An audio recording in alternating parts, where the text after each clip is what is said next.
አምላክ ለይትፈሳህ ልብ ዘያሶ ለእግዚአብሔር። ብፁዓን አባቶች ሊቃነ ጳጳሳት፣ ብፁዕ አባታችን አቡነ መልከጼዴቅ፣ ብፁዕ አቡነ ጎርጎርዮስ፣ ብፁዕ አቡነ ሳሙኤል፣ ብፁዕ አቡነ ፊልጶስ፣ የመቅደሱ አገልጋዮች፣ አየተ እግዚአብሔር አባቶች፣ ካህናት፣ ወንድሞች፣ ዲያቆናት፣ መድኃኒታችን ኢየሱስ ክርስቶስ በክቡር ደሙ የዋጃችሁ የክርስቶስ ቤተሰቦች ምዕመናንና ምዕመናት በመድኃኒታችን በኢየሱስ ክርስቶስ ስም እንደምን ዋላችሁ? እንደምን ሰነበታችሁ? አሜን። አምላካችን በመቅደሱ ስለሰበሰበን ከዓለም ለይቶ ቅዱስ ስሙን እናመሰግን ፈቃዱ ስለሆነ ለእኛ ለልጆቹም የሚረባንን የሚጠቅመንን ያስተምረን ዘንድ ስለወደደ ክብርና ምስጋና ልኮና ስግደት ለቅዱስ ስሙ ይሁን። ኦርቶዶክሳዊት ቤተ ክርስቲያናችን በነሐሴ ወር መጨረሻ ላይ በብሉይ ኪዳን ፓትርያርኮች ወይንም ርዕሳነ አበው የሚባሉትን አብርሃም፣ ይስሐቅንና ያዕቆብን ታስታውሳለች። ስለ አብርሃም ሁላችንም እንደምናውቀው ታላቅ የእምነት ሰው እግዚአብሔር ወደማሳይህ ቦታ ሂድ ባለው ጊዜ ያለምንም ማንገራገር የሚሄድበትን ቦታ ሳይጠይቅ በእምነት የታዘዘ ታላቅ የእምነት ሰው።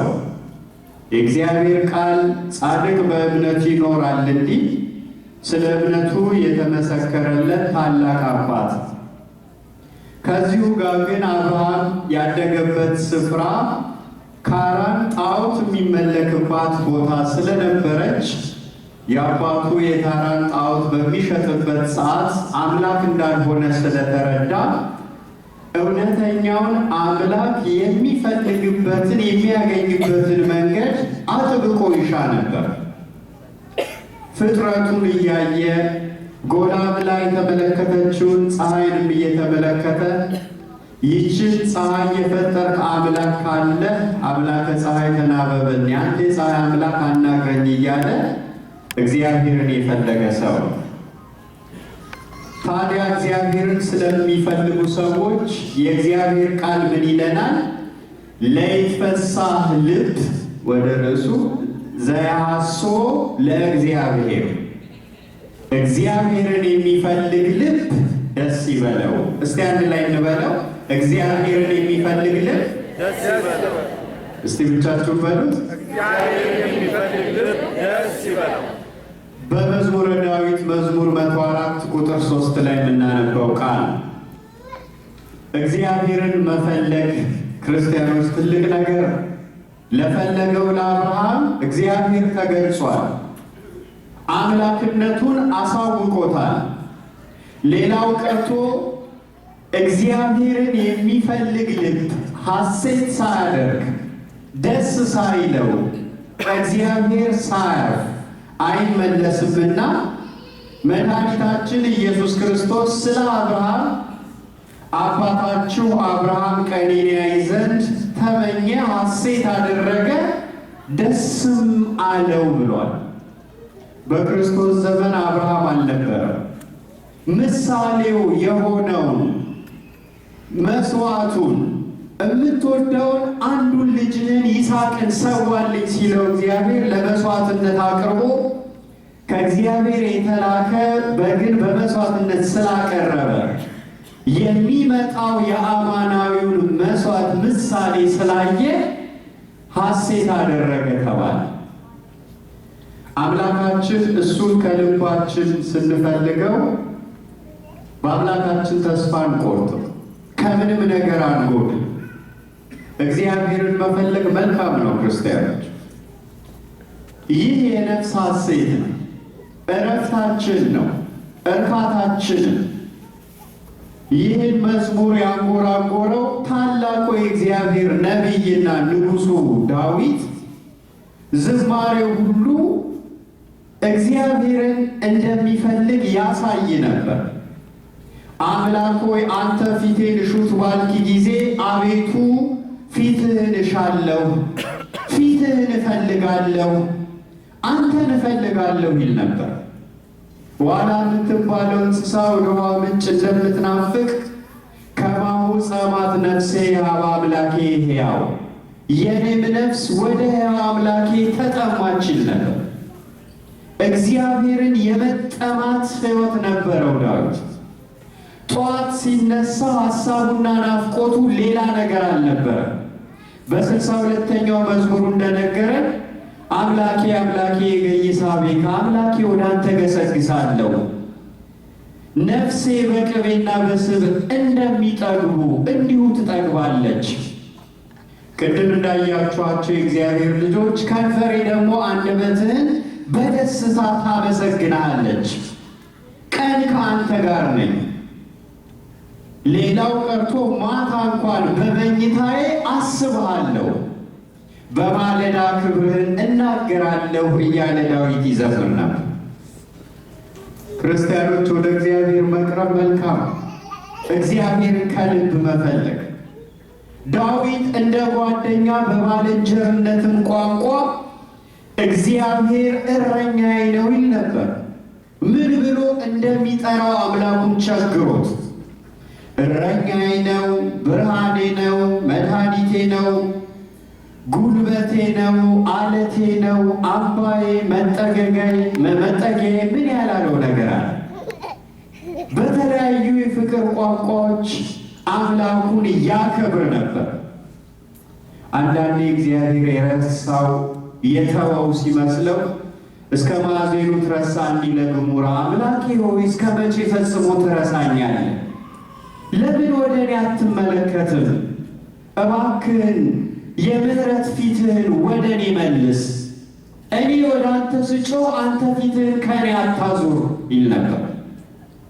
አምላኬ አምላኬ ነጽረኒ ወለምን ታደገኒ፣ አምላኬ ተመልከተኝ እንጂ ለምን ትተወኛለህ?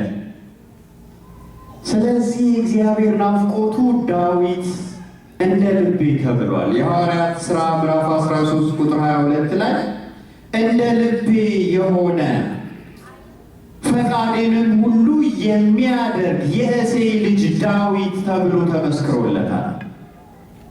ለእግዚአብሔር እንደ ልቡ መሆን እንዴት ታላቅ ነገር ነው! ክርስቲያኖች፣ እንደ ልቤ የምትሉት ሰው አለ በዚህ ዘመን? ለእኔ እንደ ልቤ ነው የምትሉት? ለሰው እንኳን እንደ ልቡ የሆነ ሰው ማግኘት ከባድ። ለእግዚአብሔር እንደ ልቡ፣ እንደ ፈቃዱ፣ እንደ ሐሳቡ መሆን፣ እግዚአብሔርን ማስደሰት እንዴት ደስ ይላል! ምክንያቱ አንድና አንድ ነው። እግዚአብሔርን የተጠማ ሰው ስለሆነ፣ እግዚአብሔርን የሚፈልግ ስለሆነ፣ ደስታውን ስላወቀ እግዚአብሔርን በመፈለግ የሚገኘውን ለይትፈሳህ ልብ ዘያሐሶ ለእግዚአብሔር፣ እግዚአብሔርን የሚፈልግ ልብ ካለ ደስ ይበለው፣ ያውም ሐሴት ያድርግ የሚል ትርጉም ነው ያለው የግዕዙ ቃል። ሐሴት ከደስታ በላይ የሆነ የነፍስ እርካታ። እግዚአብሔርን የሚፈልግ ልቡ እንዲህ ይመላል። እንደ ሳሙኤል እናት እንደ ሐና ልቤ በእግዚአብሔር ጸና፣ በእግዚአብሔር ከፍ ከፍ አለ፣ በማዳንህ ደስ ብሎኛል እያለች ትዘምር እንደነበር አንደኛ ሳሙኤል ምዕራፍ 2 ቁጥር 1 ላይ እንደምናነበው እግዚአብሔርን ስንፈልግ ነፍሳችን ትረካለች፣ ሐሴትን ታደርጋለች። እንደ ዳዊት አባባል ትጠግባለች። ሰው የሚበላው በልቶ ጠጥቶ በስጋው እንደሚረካ ነፍሴ እንዲህ ትረካ ነበር ነው የሚለው ዳዊት። ነፍሴ እንዲህ ትጠማለች። እመቤታችን ድንግል ማርያም በታወቀው ዝነኛ ጸሎቷ ምን እንዳለች ታውቃላችሁ አይደል? ወትታሰይ መንፈሴ በአምላኬ ወመድኃኔ፣ ነፍሴ ወይንም መንፈሴ በአምላኬና በመድኃኒቴ ምን ታደርጋለች? ሐሴት ታደርጋለች። የሐሴት ከዓለማዊ ደስታ የተለየ የነፍስ እርካታ። አብርሃም ሐሴት ያደረገው ይመጣ ያለው አማናዊውን መሥዋዕት የዓለምን ኃጢአት የሚያስወግደውን የእግዚአብሔርን በግ ምሳሌ አይቶ ነው። እመቤታችን ግን በማኅፀኗ ተሸከመች። አብርሃም ያን ምሳሌ አይቶ አስቀድሞ አደነቀ። እመቤታችን ግን ልጇን እያሳደገች በእርሱ በሚገለጠው መለኮታዊ ሥራ እየተደነቀች ሁሉንም ነገር በልቧ ትጠብቀው ነበር። ከድንግል ማርያም በላይ በእሷ የተገለጸውን የማዳን ሥራ የሚያውቅ ማንም የለም።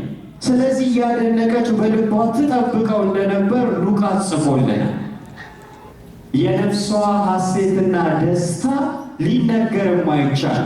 ሶርያዊ ሊቅ ቅዱስ ኤፍሬም ተፈሥሒ ወላዲተ እግዚእ ሐሴቶሙ ለመላእክት፣ የመላእክት ሐሴት ነሽና ደስ ይበልሽ። ተፈሥሒ እስመ ተወከፍኪ ቃሎ ለመላእክት ፍስሐ ኩሉ ዓለም፣ የዓለም ሁሉ ደስታ የሆነ የመልአኩ የቅዱስ ገብርኤልን የምሥራች ቃል ተቀብለሻልና ደስ ይበልሽ ይላል።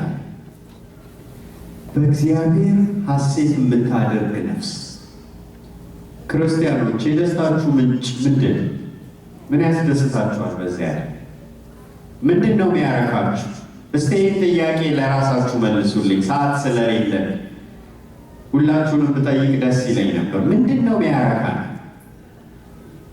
የሚያስደስተንን ሰው ስላገኘን፣ ሀብት ንብረቱ ስለሞላ፣ ኢትዮጵያ እያለን ሰው ሁሉ ተስፋው ለሚያደርገው ወደ ኖርዝ አሜሪካ ስለመጣ፣ ይህ ሁሉ ትርፍ ነው የተባለ። አስቀድማችሁ የእግዚአብሔር መንግሥት ፈልጉ፣ ሌላው ይጨመራል። እግዚአብሔር ለዚህ አልጠራን። የሚያስደስተን ቁሳዊ ነገር ከሆነ ገና ምስኪኖች ነን። በአምላካችን እንድንደሰት የተጠራን በድንኳን የተመሰለው ምድራዊ ኑሮ ቢያልፍ እንኳን ለሰማያዊ ክብር የታጨን ከመለኮታዊ ክብር ተካፋዮች የተባልን እግዚአብሔር ለታላቅ ክብር የጠራን የእግዚአብሔር ልጆች። ስለዚህ እግዚአብሔርን መጠማት በሕይወታችን ተለማምደን እግዚአብሔር ያስደስተናል። የእግዚአብሔር ነገር ያረካናል። ሰው በተፈጥሮ መንፈሳዊ ነው። ስለ እግዚአብሔር ቢነገረው ባይነገረው እያንዳንዳችን ውስጥ በባህሪዋ እግዚአብሔርን የምትመስል እግዚአብሔርን የምትናፍቅና የምትቃትት ነፍስ የተባለች ፍጥረት አለች። እርካታዋ ሌላ ማንም አይደለም፣ እግዚአብሔር ብቻ። በወደዳት በአምላኳ ሐሴት ታደርጋለች። ነፍሴ ያለችው እመቤታችን ድንግል ማርያም። ያቺ ነፍስ ልትረካ የምትችለው በአምላኳ ብቻ። ደግሞ አስቀድሞ የወደደ እግዚአብሔርን እኮ እኛ ብንወደው እሱ አስቀድሞ ስለወደደ የሚደነቀው የእሱ ፍቅር ጠላቶቹ ሳለን የወደደ። የመኃልየ ጸሐፊ ውዴ በእኔ ላይ ያለው ዓላማው ፍቅር ነው ይላል። ሰው ሁሉ የሚወድ ሁሉም እንዲድን ወደ መዳን እንዲመጣ የሚፈቅድ የፍቅር አምላክ አለን። ክብርና ምስጋና ለእርሱ ይሁን። ስለዚህ እንዴት ነው የምንመልሰው? ፍቅሩ ውዴ በእኔ ላይ ያለው ዓላማው ፍቅር ነው ከተባለ በኋላ መኃልየ 2 ላይ 3ኛው ምዕራፍ ላይ ደግሞ ነፍሴ የወደደችውን እፈልጋለሁ የሚል ዝማሬ እናነባለን። መኃልየ ዘሰሎሞን ከመዝሙሮች ሁሉ የሚበልጥ መዝሙር፣ ስለ ተቃራኒ ጾታዎች የሚዘምር መዝሙር አይደለም። አንዲት ነፍስ አምላኳን ተጠምታ እሱን በመፈለግ የምታንጎራጉረው የነፍስ ዜማ ነው። መኃልየ ዘሰሎሞን ውዴን እፈልገዋለሁ፣ የሞተልኝን መድኃኒቴ።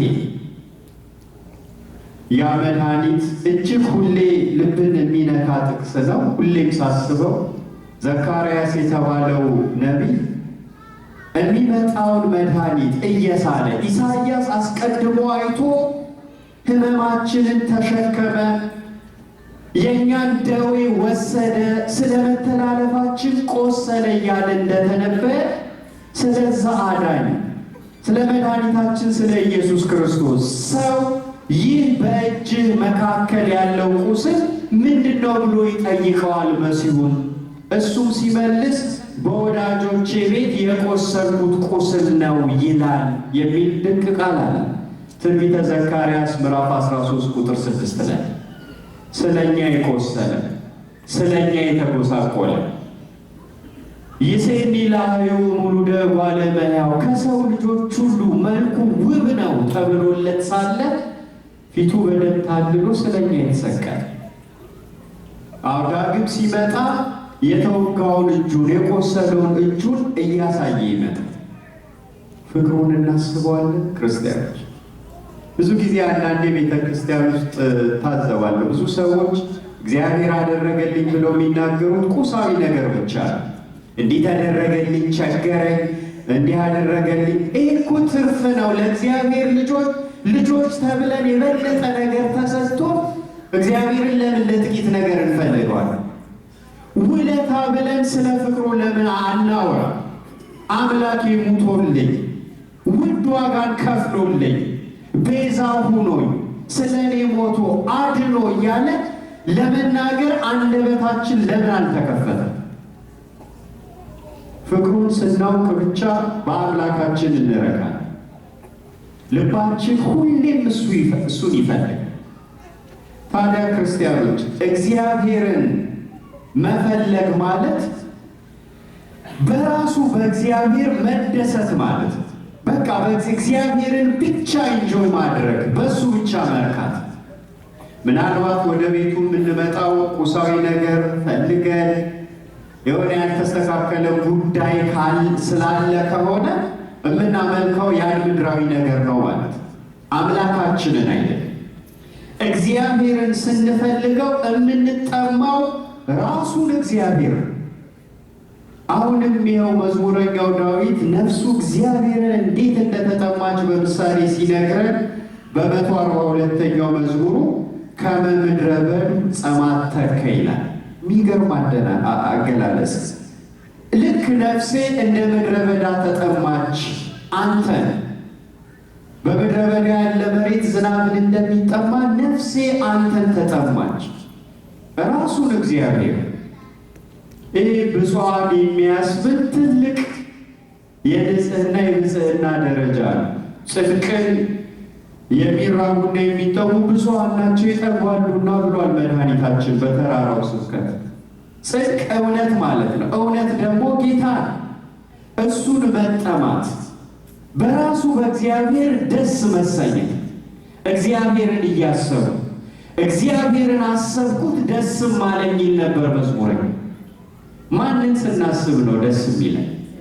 እግዚአብሔርን በማሰብ እንረካለን። ስለ እሱ ስናስብ ደስ ይለናል። ከእንቅልፋችን እንደነቃን ወደ አይምሯችን መጀመሪያ የሚመጣ ማለት። አደራችሁን ክርስቲያኖች፣ የእግዚአብሔርን ቦታ በልባችን የወሰደ ካለ ያ ጣዖት ነውና ከሕይወታችን ሊወገድ ይገባል። የእግዚአብሔር ቃል የሚለው አፍቅሮ ለእግዚአብሔር አምላክከ በኩሉ ልብከ ወኩሉ ኃይልከ ወኩሉ ነፍስከ፣ እግዚአብሔር አምላክን በፍጹም ልብህ፣ በፍጹም ኃይልህ፣ በፍጹም ነፍስህ ውደደው። በሁለመናችን ማንነታችንን በሙሉ ልባችን ልንሰጥ የሚገባው ለእግዚአብሔር ብቻ። ሰውን ስንወድ ራሳችንን በምንወድበት መጠን፣ አለበለዚያ ለእግዚአብሔር መሰጠት የሚገባውን ፍቅር ለተቃራኒ ጾታ ወይም ለሰው ከሰጠን ሰውን አምልከናል ማለት ነው። ልባችን ለማን እንደተሰጠ ልንጠይቅ ይገባል። በእግዚአብሔር ደስ ሲለን ቃሉ ያረካናል። የነፍሳችን ሐሴት ቤተ ክርስቲያን እንዲህ ጥሪ አድርጋ ጉባኤ አለ ተማሩ አለ ብላ ሳይሆን የየዕለት ምግባችን ይሆናል። የእግዚአብሔር ቃል ምግብ ተብሏል፣ ውሃ ተብሏል፣ በወተት ተመስሏል። የልብን ሸለፈት በሚገርስ ከሁለት በኩል ከተሳለ ሰይፍ ይልቅ ስለታም ነው ተብሏል። ትዕቢተኛውን እንደ ድንጋይ የሆነውን ልብ የሚያደቅ መዶሻ ተብሎ ተጠርቷል። ማንነታችንን ይለውጣል የእግዚአብሔር ቃል። መጽሐፍ ቅዱሶቻችን እቤት የት ነው ያሉት? አንዳንዶቻችን ይቅርታ አድርጉልኝና መጽሐፍ ቅዱሳችን እንኳን የት እንዳለም አናውቅ። የሁሉ ሰዎች ቤት ትራስ ስር ተቀምጧል ሲሉ ሰምቻለሁ። ለምን? ሌሊት እንዳንቃሽ። ይሄ የሕይወት ቃል ነው የተሰጠን እንድንበላው። ለሕዝቅኤል እንካ ይህንን የሕይወት ምግብ ብላ የሚል ቃል ተነግሮት ነበር። ኤርምያስ የተባለው ነቢይ አምላክ ሆይ ቃል ተገኝቷል፣ እኔም በልቼዋለሁ፣ በልቤ ሐሴትና ደስታ ሆነልኝ ይል ነበር። ምን ያህል የእግዚአብሔር ቃል ያስደስተናል! ምን ያህል ያረካናል!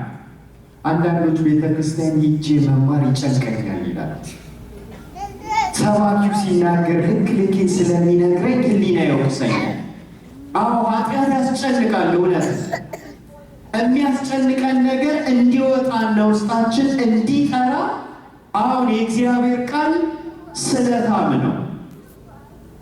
የእግዚአብሔር ቃል ኃይለኛ ነው። ይበትር ነደ እሳትም ተብሏል። ከእሳት ይልቅ ይቆርጥ ያቃጥል ዘንድ ስልጣን ያለው መድኃኒታችን ደቀ መዛሙርቱን እናንተ ከነገርኳችሁ ቃል የተነሳ ንጹሐን ናችሁ ብሏቸዋል። ቃሉ ያጠራናል፣ ያጥበናል፣ ይቀድሰናል። እግዚአብሔርን ስንወድ ቃሉ ያረካናል። ዕለት ዕለት እናነበዋለን። ይኸው ዳዊት ወዘቦ ያነብብ መዓልተ ወሌሊተ ወይከውን ከመዝ እንተ ትክልታ በውኃ ዘማይ እንዳለ የእግዚአብሔርን ቃል ሕጉን ዘወትር በቀንና በሌሊት የሚያነቡ ሰዎች የወንዝ ፈሳሽ ዳር ላይ እንደተተከሉ ዛፍ ናቸው። ያ ዛፍ ፍሬን ያፈራል። የመንፈስ ፍሬያት ፍቅር፣ ደስታ፣ የዋሃት፣ በጎነት፣ ራስን መግዛት፣ እምነት የሚበዙልን የእግዚአብሔርን ቃል ስናነብ አምላካችን የሚናገረንን እንሰማለን። ጊዜ አለ። እግዚአብሔር የሚናገረውን እሰማለሁ እንላለን፣ እንታገሳለን። ብዙ ጊዜ ግን እኛ እግዚአብሔርን የምንለው ጭንቀታችንን ብቻ ስማን፣ እኛ ስንጸልይ አንተ አዳምጥ። ስንጸልይ እኛ እንናገራለን፣ እግዚአብሔር ያዳምጣል። ይህ ስስታም መሆን አይደለም። እኔ ብቻ ልናገር፣ እግዚአብሔር አዳምጥ ማለት።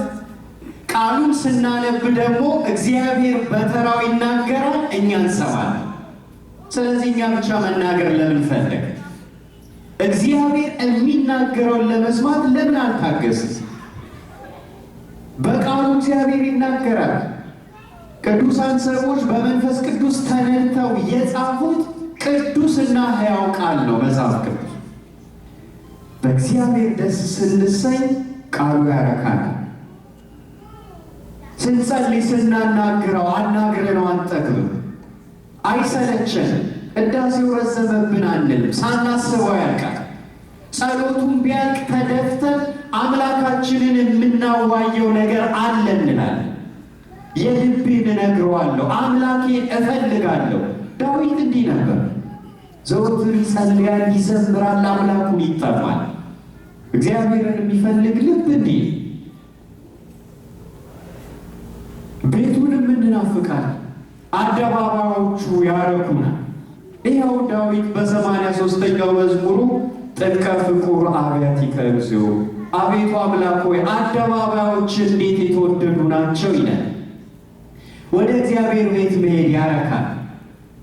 ወጣቶች የት መሄድ እግሮቻችን ይናፍቃል? እስቲ ፕሮግራማችንን እንየው።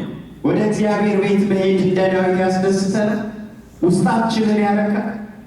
እዚህ ቤት ስትገቡ፣ እግዚአብሔር ቤት ስትመጡ የሚሰማቸው የመንፈስ እርካታ ከዓለሙ መንፈስ እግዚአብሔር ቤት ውስጥ ያለው መንፈስ የተለየ።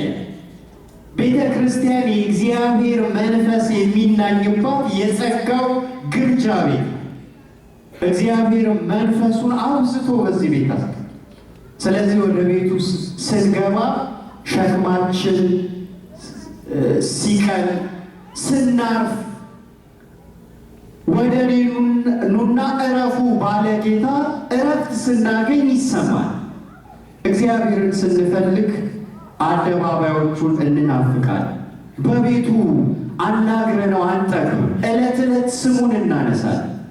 በአንደበታችን ያለው ቃሉ ነው፣ ዝማሬ። በመንፈስ በማስተዋል እንጸለያለን፣ በደስታ እንዘምራለን። ከዳዊት ጋር አምላክ ሆይ አንተን ማመስገን መልካም ነው፣ ልዑል ሆይ ለስም ዝማሬ ማቅረብ መልካም ነው። በማለዳ በሌሊትም እውነትህን ማውራት መልካም ነው እንላለን። በእግዚአብሔር ደስ ሲለን ክርስቲያኖች በአጭሩ በአምላካችን ማረፍን እንማራለን። እግዚአብሔርን ያወቁ ሰዎች በሕይወታቸው እረፍት ያላቸው ሰዎች ናቸው። እውነቴን ነው የምላችሁ፣ ብዙዎቻችን እኔን ጨምሮ የምንሰብከውን አንኖርም እንጂ የእግዚአብሔር ሰዎች ፍጹም ሰላም ያላቸው ሰዎች ናቸው። በመድኃኒታችን በኢየሱስ ክርስቶስ የተሰጣቸው ሰላም አእምሮን የሚያልፍ ነው ተብሎ ተጽፏል። ያ ሰላም ልባቸውንና ሐሳባቸው ይጠብቃል። ስለዚህ በአምላካቸው ያረፈ ሕይወት አላቸው። እግዚአብሔርን በጭንቀትና በመቅበዝበዝ አናመልከው። እንዲህ የሚመለክ ጌታ የለንም። ክብር ለእርሱ ይሁን። በማረፍና በሰላም በእርጋታ ተረጋግቶ የሚቀመጥ እሱ ያከብረኛል ተብሎ ተጽፏል። በእረፍት የሚመለክ ጌታ ነው ያለ። አለበለዚያ የምናመልከውን አምላክ አናውቀውም ማለት ነው። እኛም የምንናገረው ስለ እግዚአብሔር እንጂ የምናውቀው ራሱን እግዚአብሔርን አናውቀውም ማለት ነው። እግዚአብሔርን ማወቅ ማለት ግን በእርሱ አርፎ መቀመጥ። ይኸው ዳዊት እግዚአብሔርን የፈለገው ታላቁ ነቢይ ይህን ሕይወት ስለተለማመደ እጅግ ውብ ከሆኑ መዝሙሮቹ መካከል በ90ኛው መዝሙሩ በልዑል መጠጊያ የሚኖር ሁሉን በሚችል አምላክ ጥላ ውስጥ ያድራል ይላል። እንዴት ደስ ይላል! በእግዚአብሔር ጥላ መኖር። በልዑል መጠጊያ የሚኖር ሰው እግዚአብሔርን መታመኛዬ ነህ ይለዋል። አምላኬ መሸሸጊያዬ ነው፣ በእርሱ እታመናለሁ ይላል። መጽሐፍ ቅዱስ በጣም ነው የሚያስጠነቅቀን በሚሰበረው በሰው ልጅ እንዳንታመን። በታላላቅ ሰዎች ታምነን ይሆናል፣ ግን አልፈዋል። ታላላቅ የምንላቸው ሰዎች ሲያልፉ አይተናል። በሰው የሚታመን ቢኖር ርጉም ይሁን የሚል ታላቅ ኃይለ ቃል በኤርምያስ ነቢይ ተነግሯል። ይኸው ዳዊት የይስ ታምኖ በእግዚአብሔርም ታምኖ በእጓለ እመሕያው። በሰው ከመታመን በማን መታመን ይሻላል? በእግዚአብሔር። የዘላለም እረፍት ስለሆነ፣ ክንዱ ብርቱ ስለሆነ፣ እሱ ስለማይዝል፣ እግዚአብሔር እኛን ከመሸከም ስለማይሰለች፣ ሰው የሆነ ነገር ቢያደርግልን የሆነ ደረጃ ብንደርስ በእኔ እኮ ነው እዚህ የደረሰው ይላል። እግዚአብሔር ግን እኛን ከመሸከም አይደክም። ክንዶቹ እንደማይዝሉ ሙሴ በመሰናበቻ ዝማሬው እስራኤላውያንን ይሹሩን የተባልክ ያዕቆብ ሆይ አንተ የእስራኤል ሕዝብ ሆይ መኖሪያ የዘላለም አምላክ ነው፣ የዘላለም ክንዶች ከአንተ በታች ናቸው ብሎ ነበር። ኦሪት ዘዳግም ምዕራፍ 33 ቁጥር 27 ነው። የዘላለም ክንዶች ከአንተ በታች ናቸው። እንዴት ደስ ይላል! የእግዚአብሔርን ዘላለማዊ ክንድ መደገፍ። እማይሰለቹ እማይዝሉ ኃይልን የሚያደርጉ ባህርን መክፈል የሚችሉ እጆች። የማነ እግዚአብሔር ገብረት ኃይል የማነ እግዚአብሔር አላለተን እያለ ዳዊት እንደዘመረው ኃይልን የምታደርግ የማዳን እጅ፣ የምህረት እጅ፣ ስንወድቅ ከወደቅንበት የምትደግፈን እጅ፣ ስንርቅ ፈልጋ ወደሱ በፍቅር የምትጎትተን እጅ። ሁሌ እግዚአብሔር የምህረት እጁን ወደማያምነው ሕዝብ ይዘረጋ እንደነበር በነቢያቱ ተነግሮ በምህረት የሚቀበለን የይቅርታና የፍቅር እጅ አለ። ስለዚህ ክርስቲያኖች ቅድም ርዕሴ ላይ ያሳየኋችሁን ጥቅስ መናገር ቀላል ሊሆን ይችላል። እግዚአብሔርን የሚፈልግ ልብ ደስ ይበለው። አሁን እግዚአብሔርን እፈልጋለሁ በአምላኬ ደስ ይለኛል እንል ይሆናል። እግዚአብሔርን ከፈለግን ግን እርካታችን ራሱ እግዚአብሔር ይሁን። እግዚአብሔርን በማወቅ የሚገኘውን የእረፍትና የሰላምን ሕይወት በሕይወታችን እንለማመድ። እግዚአብሔርን ስንፈልገው የሚሰማን ደስታ በምንም መልኩ የማይቀየር ደስታ ነው። ሁላችንም ወደዚህ ደስታ እናድጋለን፣ ወደዚህ ሐሴት። ሐዋርያው ቅዱስ ጳውሎስ እዚህ ደረጃ ላይ ደርሶ ነው የፊልጵስዩስ ምዕመናንን ሁል ጊዜ በጌታ ደስ ይበላችሁ፣ ደግሜ እላለሁ ደስ ይበላችሁ የሚል መልእክት የጻፈላቸው። በጣም የሚደንቃችሁ እስር ቤት ውስጥ ሆኖ እስር ቤት ሆኖ የተጻፈ መልእክት የደስታ ደብዳቤ ነበር። ሰው ታስሮ የደስታ ደብዳቤ ጽፏል። ከሲላስ ጋር በዚሁ ፊልጵስዩስ ከተማ ታስሮ ወህኒ ቤቱ እስኪናወጥ ድረስ ጳውሎስ ይዘምር ነበር። ይህ ከፍተኛው የእርካታ ደረጃ።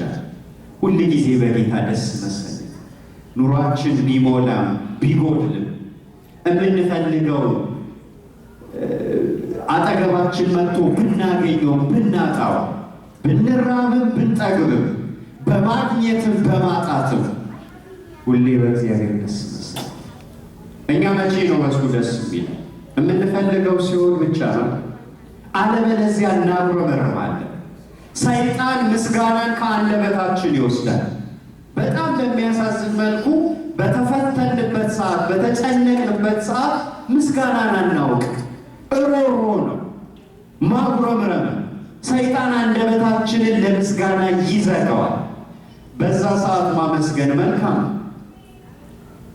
እንዲህ ከሆነ የፈለግነው እራሱን እግዚአብሔርን እንጂ ከእግዚአብሔር የሚገኘውን ጥቅም አይደለም።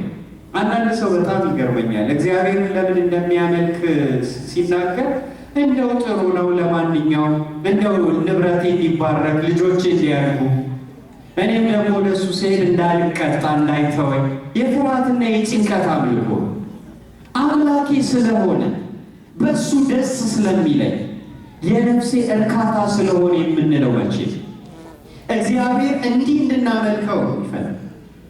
ባልተቀየረ ማንነት ሁሌ። ይህን የደስታ ሕይወት ከቅዱስ ጳውሎስ ሌላ አንድ ዕንባቆም የተባለ ነቢይ ተምሮታል። እግዚአብሔር ዝም ሲል፣ ፍትህ ሲጓደል፣ የእግዚአብሔር ፍርድ ሳይመጣ ሲቀር አምላኬ ሆይ እስከ መቼ ዝም ትላለህ? ማዳንን የማትገልጸው ለምንድን ነው? ለምን አታድንም? እያለ ያጉረመርም ነበር ዕንባቆም። እግዚአብሔር ጠብቃል። እኛ እንዳሰብነው የሚሰራ አምላክ አይደለም። ጊዜ ገቢር ለእግዚአብሔር። አንዳንዴ ከእግዚአብሔር የሆነ ነገር ፈልገን ወዲያው ካልሆነ ተስፋ እንቆርጣለን። እኛ እንዳሰብነው አይሰራም። የእሱ ሀሳብ ከእኛ ሀሳብ ፈጽሞ የተለየ እንደሆነ ነገር፣ የእግዚአብሔር ጊዜ ከእኛ ጊዜ ፈጽሞ የተለየ። የእኛ ጸሎት ብዙ ጊዜ የምንፈልገውን ጽፈን እግዚአብሔርን ማህተም አድርግበት አይነት ነገር፣ በቃ የፈለጉትን አጽድቅን። እንዲህ ግን መጽሐፍ ቅዱስ አላስተማረን። ይህን ነገር ፈልግ ያለው ብትወድስ ብትፈቅድ ይሁን እንድንል ነው የተማረ። የራሳችንን ፈቃድ ትተን የእግዚአብሔርን ፈቃድ ማስተናገድን መልመድ አለብን።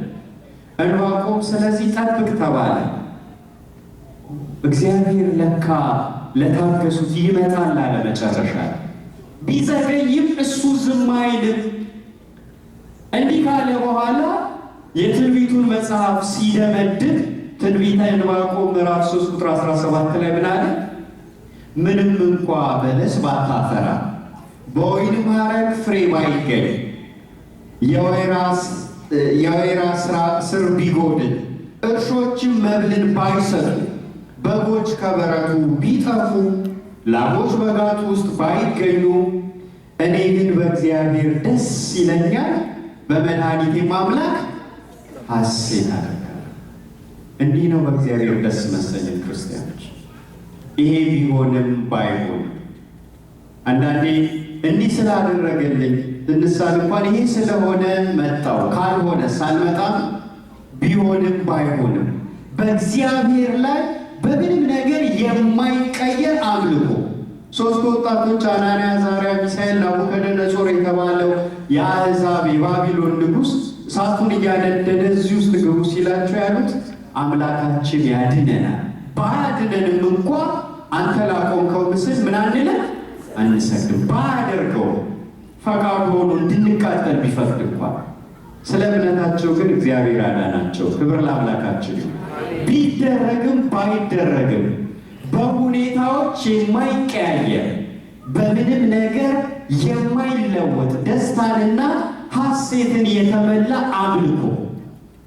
ያልፈለግናቸው ነገሮች በሕይወታችን ቢከሰቱ እንኳን በዛ እንመጻደቅ። አንዳንድ ሰዎች በጣም ይገርሙኛል። ወይም ሲታመሙ ወይ ትንሽ የኑሮ እክል ሲገጥማቸው እግዚአብሔር ሆይ ምን አደረግኩ እያመለኩ እንደው የምታሳምመው ሰው አጣህ ይላል። በጣም ይመጻደቃሉ። እዛ ዓለም ውስጥ ያለው የሚጨፍረውን እንዲያታደርገው። ይህ ፈሪሳዊነት። የእግዚአብሔር ቃል የሚያስተምረን የሆነ የማንፈልገው ነገር በሕይወታችን ሲመጣ ማለት ያለብን እግዚአብሔር ምን ሊያስተምረኝ ፈልጎ ይህ በሕይወቴ ተከሰተ። በሱ ላይ ያለን ደስታና የአምልኮ ስሜት በአስቸጋሪ አጋጣሚዎች መቀየር የለበትም። መቼም ነገር ሁሉ ለበጎ ነው የሚለውን ዝነኛ ጥቅስ ሁላችንም እናውቋለን። ግን የማይገባን አንድ ነገር አለ። ሁሉም ዓለማዊው ሰው እግዚአብሔርን የማያውቀው ሰው ነገር ሁሉ ለበጎ ነው ይላል። አዎ ቅዱስ ጳውሎስ የተናገረው ቃል ሮሜ 8:28 ላይ እንዲህ ሲል ነገር ሁሉ ለበጎ ነው ከማለቱ በፊት እግዚአብሔርን ለሚወዱት እንደ ሐሳቡም ለተጠሩት ብሏል። እየሰማችሁ? ነገር ሁሉ ለበጎ ነው ያለ የእግዚአብሔር ፈቃድ ለሚያውቁ ሰዎች፣ እግዚአብሔርን ለሚወዱት እንደ ሐሳቡም ለተጠሩት ነገር ሁሉ ለበጎ ነው የሚለው ሙሉ ቃሉ። ፈቃዱን የሚያውቁ ሰዎች ነገር ሁሉ ለበጎ ነው ገብቷቸው ነው የሚሉት። ጥቅሱን ስላወቁት አይደለም፣ ምን ማለት እንደሆነ ገብቷቸው። በመከራ ሰዓትና በሰላም ጊዜ ይሄ ጥቅስ እኩል ትርጉም የለውም ለኛ። አስተውላችሁ ከሆነ በመከራ ሰዓት ጥቅሱም ትዝ ላይለን ይችላል። በተደሰትንበት ሰዓት ግን ሰው ላይ ለመፍረድ ለማጽናናትም፣ መቼም ሰው ላይ የሆነ መከራ ደርሶ ሰውን ማጽናናት ከባድ ነው አይደል? ቀላል ነው አይደል? ከባዱ ነገር ግን እዛ ወንድም ላይ የደረሰው ፈተና እኛ ላይ ሲደርስ መጽናናት መቻል። መጽናናት እንደ ማጽናናት ቀላል አይደለም። ቃሉን እያሰቡ መጽናናት። እኔ አምላኬ በፈቃዱ የጠራኝ የእግዚአብሔር ልጅ ነኝ። ስለዚህ ልጅ ከሆንኩኝ ለመቀጣት መታገስ አለብን። ያውም የሐዋርያ ቅዱስ ጳውሎስ ወላጆቹ የማይቀጡት ልጅ ማን ነው? ካልተቀጣችሁማ ዲቃሎች ናችሁ ነው የሚል። ልጆች ስለሆናችሁ ትቀጡ ዘንድ ይገባል። ለመቀጣት ታገሱ፣ እግዚአብሔር እንደ ልጆች ያደርጋችኋልና። አባቱ የማይቀጣው ልጅ ማን ነው? ስለዚህ በሕይወታችን የማንፈልገው ነገር ሲመጣ ሐዋርያው ቅዱስ ጳውሎስ እንዳስተማረ እግዚአብሔር ከቅድስናው እንድንካፈል ለጥቅማችን ይቀጣናል። ይሄ የመከራ ጊዜ ይበልጥ ወደ እግዚአብሔር የሚያቀርበኝ ነው ብለን በመከራችን ሰዓት ጸሎታችን እንዴት ነበር? እስቲ ያሳለፋችሁትን ፈተና አስቡት። መቼም ሁላችንም ከኢትዮጵያ ቀጥታ ወደዚህ ያልመጣን በባዕድ ምድር በስንት መከራ አልፈን ይመጣናል። በዛ ምድር ስንት ጊዜ ወደ እግዚአብሔር አነባል፣ ስንቴ ተንበረከከ። የዛን ጊዜ ጸሎታችን አሁን የት ሄደ? ክርስቲያኖች፣ የዛን ጊዜ እግዚአብሔርን መፈለጋችን አሁን የት ገባ? ስለዚህ እግዚአብሔር የሚያስደስተው እኮ እኛ እዚህ አሜሪካ ውስጥ 2 ቤት መግዛታችን፣ የሚያምር መኪና መንዳታችን አይደለም። ምንም ማለት አይደለም። ይሄ በእግዚአብሔር እግዚአብሔር የሚፈልገው እኛ ከእርሱ ጋር ያለ ንብረት እንዲጠነክር። ስለዚህ መከራው ምክንያት ሆኖ ወደ እግዚአብሔር የሚያቀርበን ከሆነ የእግዚአብሔር ሐሳብ ይህ ስለሆነ ለጥቅማችን በሕይወታችን መጥቷል ማለት ነው። የእግዚአብሔር ዓላማ ይህ የመኖራችን ትርጉሙ ዋረ ምንድን ነው? በዚህ ምድር ተደላድሎ ለመኖር። ከዛስ እንደ ጥላ የተመሰለው ሰው ጥላን ይመስላል ይላል ዳዊት። ተዘከር እግዚኦ ከመ መሬት ንሕነ፣ እኛ መሬት አፈር እንደሆንን እንደ ዱር አበባ እንደሆንን አስብ። የሰው ጊዜው እንደ ዱር አበባ ነው። በበረሃ የምናየው አበባ አምሮ ይታያል። ከጥቂት ጊዜ በኋላ ግን ይደርቃል። ከዛስ በኋላ ዘላለማዊ ኤተርኒቲ የሚባለው ቃል እንዴት ነው ዘላለማዊነትን የምንገልጸው? ዘላለማዊ ሕይወትን ከማን ጋር ለማሳለፍ ወስነን? ከእግዚአብሔር ጋር ከሆነ በምድር ያልጀመርነውን ዘላለማዊ ሕይወት በሰማያት አናገኘውም። ይህን ነው ከእግዚአብሔር ጋር አሁን ህብረት ካልመሰረትን በሰማያት የእግዚአብሔርን ፕሬዘንስ የምናጣው ከእግዚአብሔር የምንለየው በፈቃዳችን። እግዚአብሔር የነፃነት አምላክ ነው፣ አያስገድድ። ከእሱ ጋር ህብረት በዚህ ምድር ከመሰረትን ለመንግስቱ የምንበቃ። ስለዚህ የክርስቲያኖች የመኖር ትርጉምና ዓላማ እግዚአብሔርን በሕይወት ማክበር፣ የተፈጠርንበትም ዓላማ እንደ ቅዱሳን መላእክት ስሙን ያለ እረፍት ቅዱስ ቅዱስ ቅዱስ እንድንል ወደዛ የቅዱሳን ህብረት እስክንገባ ድረስ ያን ሕይወት በምድር መለማመድ አለብን። እግዚአብሔርን ዘወትር በማክበር በመከራው፣ በፈተናው፣ በደስታው፣ በሐዘኑ ለእግዚአብሔር የተሰጠ ሕይወት ሊኖረን ይገባል። በወጀብና በአውሎ ነፋስ ብናልፍም አምላካችን መንገድ አለ፣ እሱ አያሳፍረን። የኔ ሕይወት ተዘግቷል፣ ታትሟል፣ አብቅቷል ብንልም የሰራዊት ጌታ እግዚአብሔር በምድር ላይ ያለቀና የተቆረጠ ነገርን ይቀጥላል ተብሎ ተጽፏል። እግዚአብሔር ነገሮችን መለወጥ የሚቻል በእኛ አስተሳሰብ ተዘግቷል ላልነው በር ቁልፍ ያለው ድንቅ አምላክ። ስለዚህ በእርሱ በምንም መልኩ ያልተቀየረ አምልኮ ሊኖረን ይገባል። ደግሞ ክርስቲያኖች እግዚአብሔርን አምልከን ምን ቀረበ? እስቲ የቀረባችሁን ነገር ንገሩ። ምን ቀርቶባችሁ? ምን ጎደለብን? ዓለማውያን እግዚአብሔርን የማያውቁ ሰዎች ይህንን ሕይወት ባለማወቃቸው ትልቅ ነገር ከስረዋል። በምድራዊ ኑሯቸው እንኳን እንደተቅበዘበዙና እረፍት እንዳጡ ነው የሚኖሩ። ከእነሱ የተሻለ ሕይወት ካለን ነው ግን ይህንን ምን እግዚአብሔርን የሚያውቁ ሰዎች ከምንም ነገር አይጎዱ። ሁሉም ነገር ተፈቅዶላቸዋል፣ ግን ትርፍን አያስፈልግም ብለው ባላቸው ረክተው ይኖራል። ደግሞ እግዚአብሔር ልጆቹን እኮ አያሳፍሩም፣ ከምንም ነገር አይጎዱ። የርዕሴ መጀመሪያ ላይ የጠቀስኩት እግዚአብሔርን የፈለገው አብርሃም ታላቅ ባለጸጋ ነበር። ስለ ሀብቱ መጽሐፍ ቅዱስ ይናገራል።